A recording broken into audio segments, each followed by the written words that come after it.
नमस्ते प्यारे मित्रों, मैं प्रीति चौरसिया। और कैसे हैं आप सभी। आशा करती हूँ आप सभी स्वस्थ प्रसन्न होंगे और खूब मन लगा के पढ़ रहे होंगे। आपका मेरे चैनल साहित्य का सफर में हार्दिक स्वागत है। जैसा कि आप लोग आज थंबनेल देखकर ही इस वीडियो पर क्लिक किए हैं, तो आज यहाँ से आप लोगों को पता चलेगा कि मन एक बेलगाम घोड़ा है। जब भी हम कुछ काम करने के लिए बैठते हैं तो हमारे सामने हजार परिस्थितियां लाकर खड़ी कर देता है। तो किस प्रकार से हम इस मन को बस में करें, क्या तकनीक है इस मन को बस में करने की। आप पढ़ने के लिए बैठते हैं और कई बीती हुई बातें आपके सामने आ जा रही हैं, तो इन बातों से आप कैसे छुटकारा पाएं। और कई बीता हुआ समय आपके सामने आ रहा है, तो इससे आप लोग कैसे छुटकारा पाएं। क्योंकि स्टूडेंट्स लाइफ में मन को बस में करके पढ़ाई करना बहुत ही जरूरी है। मन कई बार यहाँ वहां भटक रहा होता है, और यदि मन आपका काबू में नहीं है तो आप पढ़ाई कैसे कर पाएंगे। कहते हैं ना कि मन के हारे हार है, मन के जीते जीत। यदि आप अपने मन को काबू में कर पाते हैं तो ही आप सफल हो पाते हैं। तो देखिए, मन को काबू करने के लिए सबसे पहले आपके अंदर दृढ़ संकल्प होना चाहिए। आपने ये ठान लिया होना चाहिए कि आपको मन से हारना पसंद है या जीतना। कहा जाता है ना कि मन के हारे हार है, मन के जीते जीत। तो आपने यदि ठान लिया है कि आपको पढ़ाई करनी है, आपको सफलता प्राप्त करनी ही है, तो आप अपने मन में दृढ़ संकल्प बना लीजिए। और एक बहुत अच्छा सा एग्जाम्पल, जैसे कि भगवत गीता जब पढ़ते हैं तो गीता में श्री कृष्ण ने, एक बार अर्जुन ने प्रश्न किया कि मेरा मन मेरे बस में नहीं है, मैं उसको कैसे काबू में करूं। तो श्री कृष्ण ने कहा था कि मन को काबू में करने के दो ही तरीके हैं, एक तो अभ्यास और दूसरा वैराग्य। श्री कृष्ण के इन वचनों को सुनकर अर्जुन जी ने अभ्यास को ज्यादा महत्व दिया है। अभ्यास करने से कहा जाता है ना कि करत करत अभ्यास के जड़मति होत सुजान, सरसियावत जात है सिलवट होत निशान। तो जब अभ्यास करने मात्र से किसी जड़ बुद्धि को भी बुद्धि आ जाती है, तो क्या हम अभ्यास करने के बाद अपने मन को काबू में नहीं कर सकते। अपने मन को काबू में कर सकते हैं। किसी भी चीज को यदि आपको लगता है कि ये मेरे बस की बात नहीं है, तो आप उसका अभ्यास करिए, बार बार उस चीज को देखिए। आप अपने छोटे छोटे से टारगेट बनाइए। यदि आप पढ़ने के लिए सोच रहे हैं तो देखिए, एक साथ तो पूरी पढ़ाई नहीं की जा सकती, उसके लिए समय देना होता है। हो सकता है कि आपका टारगेट नहीं बन पा रहा, तो आपको बड़ा टारगेट एक बार में फिक्स नहीं करना है, आपको छोटे छोटे टारगेट बनाने हैं। भले ही आप 15 मिनट पढ़ें, पर पढ़ते समय आपको सिर्फ पढ़ना ही है। उस समय यदि आपके मन में कोई भी बात आ रही है या कोई भी पुराने ख्याल आपके मन में आ रहे हैं, तो आपको बिल्कुल भी उन ख्यालों को अपने मन में बिल्कुल भी नहीं लाना है। इससे आपका मन ज्यादा पढ़ाई के लिए आकर्षित होगा। और जब ऐसे ही आप धीरे धीरे अभ्यास करते जाएंगे, तो आप देखेंगे कि कभी 15 मिनट, कभी 20 मिनट, कभी आधा घंटा, और अब आप कुछ दिनों तक ये प्रयास करते करते 1 घंटे लगातार अपने मन को केंद्रित करने लगे हैं। मन कहीं भी भटके, लेकिन उसको पकड़ के खींच के लाना है कि नहीं, तुझे ये करना है तो करना ही है। जब तक यहाँ पर मैंने अपना टारगेट फिक्स किया है, तब तक ना ही तो मुझे यहाँ से उठना है और ना ही किसी और चीज में अपना ध्यान लगाना है। तो इस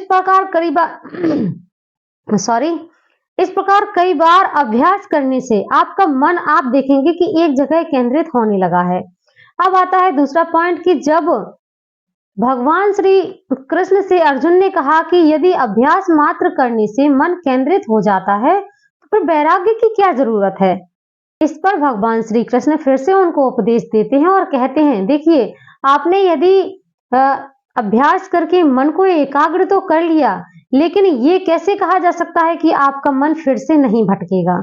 अर्थात वैराग्य से आप अपनी इंद्रियों को वश में कर सकते हैं। इसलिए आपको वैराग्य की भी आवश्यकता है। इंद्रियों को वश में करना बहुत जरूरी है, क्योंकि हो सकता है, जैसे कि अभी उदाहरण के लिए आप लोगों ने यदि कोई वीडियो खोला है और उस वीडियो के बीच में कोई ऐड आ गया है, तो आपका मन वहां पर भटक जाएगा। तो मन आपका किसी भी परिस्थिति के अनुकूल आकर भटके ना, इसके लिए आपको वैराग्य का भी उपयोग करना होगा। और इस प्रकार से आप लोग अभ्यास और वैराग्य को अपनी जिंदगी में शामिल करके किसी भी कठिन तपस्या को आसान बना सकते हैं। इसलिए हमारा मन बहुत ही चंचल होता है, वह भटकता ही है, लेकिन हमें उसको बार बार पकड़ के खींच के लाना है कि हमें अपनी किताबों पर ही मन लगाना है। यदि हम चूंकि पढ़ाई के क्षेत्र में है तो हम पढ़ाई वाली ही बात करते हैं कि किताबों पर ही हमें अपना मन लाना है। चूंकि कहते हैं ना कि एक कबीरदास ने दोहा लिखा है, उसके अंतर्गत मैं आप लोगों को समझाने का प्रयास करूं। देखिए, मन इतना चंचल है, उन्होंने उदाहरण दिया था कि सिर्फ सुमरन से ही कुछ काम नहीं होता। माला तो कर फिरे जी फिरे मुख माही, मनवा तो 10 दिशि फिरे सो तो सुमरन नाही। अर्थात आपका यदि मन ही एकाग्र नहीं है, आप अपनी इंद्रियों को बस में नहीं कर पा रहे हैं, अपने मन को बस में नहीं कर पा रहे हैं, तो पढ़ने से या किसी चीज को सुमरने से आपका कोई भी मतलब नहीं है। तो इसी प्रकार से आपको भी अपने मन को केंद्रित रखना है, एकाग्र बनाकर रखना है। मन को काबू करना इतना भी मुश्किल नहीं है। आप यदि चाहें, इंसान यदि सोच ले कि उसे ये करना है तो वह करके ही रहता है। यदि ठान लिया तो ठान लिया, उसमें जो भी समस्याएं आती हैं उनमें उनसे निपटने का भी हमें रास्ता मिल जाता है, या कह लीजिए कि उनसे आगे निकलने का या आगे बढ़ने का रास्ता हमारे पास ही होता है। लेकिन हमें किस रास्ते को चुनना है ये हमें समझ होनी चाहिए। तो आज की यह वीडियो में आशा करती हूँ कि आप लोगों को काफी हद तक समझ में आ गया होगा कि किस प्रकार से हम अपना मन एकाग्र करें और मन को बेलगाम घोड़े की तरह नहीं छोड़ना है। बार बार जब भी आपका मन किसी गलत चीजों की ओर जाता है तो उसको पकड़ के खींच के लाना है कि नहीं, तुझे ये बिल्कुल भी नहीं करना है, तेरे लिए सिर्फ ये ही टारगेट है। तो मन को बिल्कुल भी नहीं भटकने देना है, मन के अनुसार आपको नहीं चलना है, मन को अपने अनुसार चलाना है। हमें इन बातों के साथ साथ एक चीज और है जो बहुत ही जरूरी है आपको अपना मन एकाग्रित करने के लिए। आपने अभ्यास के द्वारा अपने मन को एकाग्र तो कर लिया है, वैराग्य के द्वारा आपने अपनी इंद्रियों पर विजय तो प्राप्त कर ली है, लेकिन एक और जो जरूरी चीज है वह है आपको मौन। आपका मौन बहुत जरूरी है। आपको मौन रहने की आदत डालनी होगी। आपको किसी के भी सामने ज्यादा बहस नहीं करनी है, किसी भी बात को लेकर बात को बढ़ाना चढ़ाना नहीं है। अपने आप को मौन अवस्था में रखिए, क्योंकि जब आप ज्यादा नहीं बोलेंगे तो आपकी एनर्जी 2 गुना तेजी से काम करेगी। आपके मन में और अच्छे ख्याल आएंगे। आपको ये सोच के चलना है कि आपको खुद को किसी को नहीं सुनाना है। ज्यादा जो सफल लोग होते हैं वह दूसरों को सुनना पसंद करते हैं। ऐसे ही आपको अपनी आदत बनानी होगी कि आपको अपने आप को मौन रखना शुरू करना होगा। इसी के साथ ही साथ आप लोग ये भी देख पाएंगे कि सफलता पाना उतना कठिन नहीं है। यदि हमने अपने आप को, अपने मन को काबू में कर लिया है तो दुनिया की कोई भी चीज ऐसी नहीं है जो हम प्राप्त ना कर पाए। तो ये सफलता प्राप्त करना, अपने जीवन को बदलना बहुत ही आसान हो जाता है। पढ़ने वाले छात्रों के लिए बेहद जरूरी होता है उनका मन बस में होना, और आज के भीड़ भाड़ भरे वातावरण में यह मन एकाग्र नहीं हो पाता है। इसलिए इन कुछ टिप्स को आप लोग अपनाकर अपने मन को बस में कर सकते हैं, और आप देखेंगे कि वाकई में आपका पहले से अधिक पढ़ाई में मन लगने लगा है।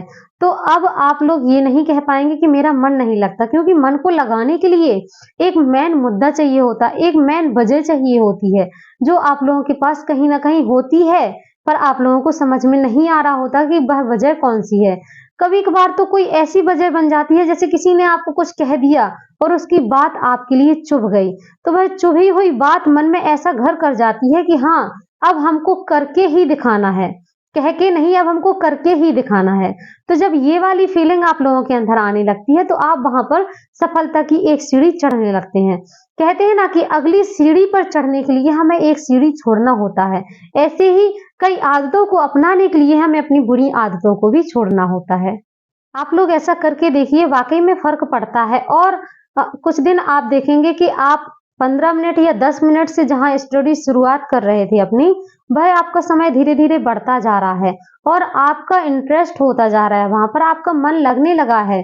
कई चीजों की जगह जो आपका मन भटक रहा था, अब इन चीजों का प्रयास करने के बाद आपका मन आपके काबू में आने लगा है।